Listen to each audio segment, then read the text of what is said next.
ஓ முருகா! வெற்றிவேல் முருகா! வேலுண்டு வினையில்லை, மயிலுண்டு பயமில்லை. என் அன்பு தங்கமே, நாளை உன்னுடைய துணை உன்னை தேடி வந்து ஒன்றை சொல்லப் போகின்றார். அதை கேட்டு அதிர்ச்சி அடைந்து விடாதே தங்கமே. தைரியமாக இதை கேள். உன்னுடைய துணை இப்பொழுது சில மனக்கசப்புகளால் உன்னை பிரிந்து தூரமாக இருக்கின்றார். உன்னுடைய துணையை இன்று வரை நீ நினைத்து கொண்டு தான் இருக்கின்றாய். அவரை உன்னால் மறக்க முடியவில்லை. அவருடைய நினைவுகள் உன் மனதில் ஆழமாக இருக்கின்றது. ஆனால் அங்கு உன் துணை என்ன செய்து கொண்டிருக்கின்றார்? அவருடைய விருப்பம் என்ன? அவரும் உன்னைத்தான் நினைத்து கொண்டிருக்கின்றாரா என்ற பல விஷயங்கள் உன் மனதை போட்டு குழப்பிக் கொண்டிருக்கின்றன. தவறு புரிந்துவிட்டேன் என்று நீ மன்னிப்பு கேட்டும் அவர் உன்னை மன்னிக்கவில்லை. இதற்கே நான் எந்த தவறுமே இழைக்கவில்லை. ஆனாலும் அவருடன் ஒன்றாக இணைந்து வாழ வேண்டும் என்ற ஒரே காரணத்திற்காக நான் தவறு இழைத்து விட்டேன், என்னை மன்னித்து விடுங்கள் என்று பலமுறை நீயாகவே சென்று கேட்டுள்ளாய். ஆனாலும் மனம் இறங்காத அவர் இப்பொழுது வேறு வாழ்க்கைக்கே தயாராகிவிட்டார். அவருடைய வீட்டாரின் சம்மதத்தோடும் வற்புறுத்தலாலும் வேறு வாழ்க்கைக்கு தயாராகிவிட்டேன் என்று உன்னிடத்தில் நாளை வந்து கூறப்போகின்றார். எனக்கு வேறு வழி தெரியவில்லை. என்னுடைய குடும்பத்தினருக்கு உன்னை சுத்தமாக பிடிக்கவில்லை. நம்முடைய திருமண பந்தம் இத்தோடு முடிந்துவிட்டது. நான் வேறு வாழ்க்கைக்கு தயாராக இருக்கின்றேன். இப்பொழுது என்னை தயார்படுத்தி கொண்டும் இருக்கின்றேன். என்னை மன்னித்துவிடு என்று உன்னிடத்தில் வந்து கூறப்போகின்றார். அதை கேட்டு நீ அதிர்ச்சியில் உறைந்து நிற்கப் போகின்றாய். வாழ்க்கை இத்துடன் முடிந்துவிட்டதா?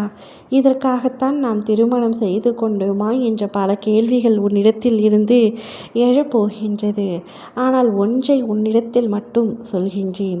நிச்சயமாக உன்னுடைய துணைக்கு வேறு ஒருவருடன் திருமணம் நடக்காது. அதை நான் நடத்தவும் விடமாட்டேன். என் பிள்ளைக்கான ஒரு முடிவு கிடைக்காமல் அவருக்கு ஒரு நல்லதை நான் நடத்தி கொடுக்க மாட்டேன். அவர் நல்லது என்று நினைக்கும் அந்த திருமணம் நிச்சயம் அவருக்கு நல்லது அல்ல என்பது எனக்கு தெரியும். என் பிள்ளையை தன்னந்தனிமையில் அமர்த்திவிட்டு அவருக்கு மட்டும் எப்படி மறு திருமணம் நடக்க நான் உத்தரவிடுவேன்? நிச்சயம் அது நடக்காது தங்கமே. காலம் அனைத்திற்கும் பதில் சொல்லும். உனக்கான பதிலை நிச்சயம் சொல்லியே தீரும். உன்னுடைய துணையும் அவருடைய குடும்பத்தினரும் எத்தனை முறை திருமணத்தை ஏற்பாடு செய்தாலும் அத்தனை முறையும் அந்த திருமணம் நின்றுத்தான் போகுமே தவிர நிச்சயம் உன்னை தவிர வேறு ஒரு பெண் அவருடைய வாழ்க்கை துணைவியாக வர இயல முடியாது. இயலாத காரியம். அதை நான் நிச்சயம் சம்மதிக்கவோ மாட்டேன். என் விருப்பமின்றி ஒரு அணுவும் அசையாத பொழுது உன் துணைக்கு எப்படி திருமணம் நடக்கும்?